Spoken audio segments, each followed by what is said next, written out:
Honestly, I used to be very addicted to orgasm. I used to chase it. I used to chase sex, but really I was chasing the pleasure at the peak of orgasm. So I kind of realized like you can't get enough of it. My process with it, man, was I used to chase it loads. I used to experience it loads. Even after quitting pornography, I would just still chase pure orgasm.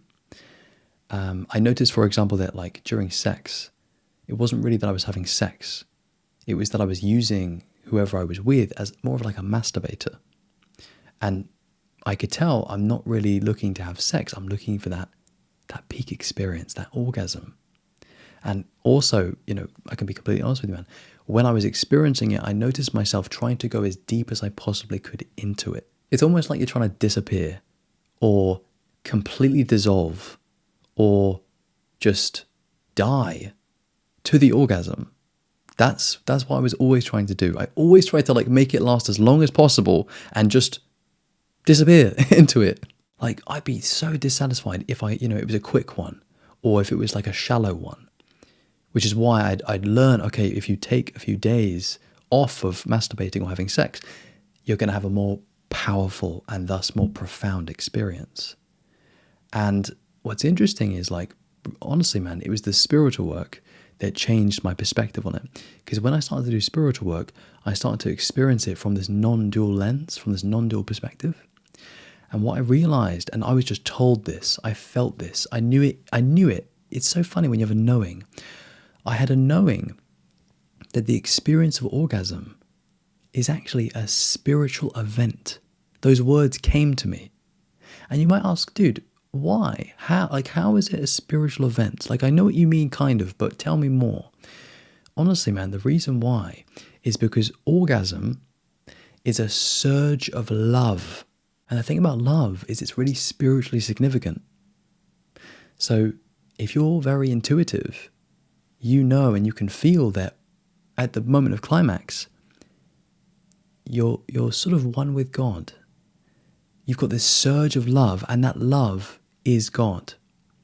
Again, like for me personally, man, I used to reflect on this so much, and I'd be like, man, like I'm just chasing God. Like I could tell. Honestly, man, what I would do is I'd even try and like meditate at the moment of orgasm to try and immerse myself in the experience of this love, to basically just, as I said, dissolve into the love. I was basically trying to die. And you know what I mean by that, man? To have sort of ego death, a dissolution of my sense of self and my sense of reality to merge with God. That is what's happening every time you chase that moment of peak pleasure, brother. It's far more spiritual than you think when you gain this understanding. Now, as I experimented with this, I'd always get messages. I'd always get insights. When you release, you enter into a different headspace and you gain a kind of clarity. I'd have some of my deepest insights at the moment of orgasm or right afterwards or in that kind of interesting, relaxed headspace. One of them, and I'd always have this one, is share this experience with someone that you actually love. Don't just have sex with someone because you want to have sex. So this is why, man, like in my own path, I had to stop casual sex because of this insight. But I had to block it out for ages because if I listened to this, I couldn't have casual sex. Like I had to deliberately blind myself to it for a while because of its truth. Don't share this sacred experience with someone that you don't love. You've got to be with someone that you actually love. It's almost like you're dishonoring the orgasm if you have it just for your own ego. But if you have it with someone else, again, that you love, not just find sexy or attractive, but that you love, then it will feel aligned. And then it's not that it's right or wrong, but you will just feel right. The second thing it would tell me was don't have this sacred experience too often. I've spent quite a while contemplating this because it wasn't immediately obvious. My sense was, but it's a spiritual experience. Like, why can't we have more of those, like all the time, right? But if I listened even deeper, beyond my ego, beyond my spiritual ego, the message I got was, this experience is sacred. If you just disrespect it and you have it loads, who do you become? What place within yourself are you really operating from? Because I would suggest that when you don't have orgasm too much, it helps you feel more whole. But if you're having that experience lots, maybe to try and create or experience that feeling of being whole, you've got to ask yourself, where am I coming from right now? What am I trying to do? Really, honestly, I think the reason why we get this message is it's, you could say, God's way of protecting you from your lower self. If you never got this message, and if you never got post-nut clarity, you might just do it over and over and over again. And you might just suffer and suffer and suffer.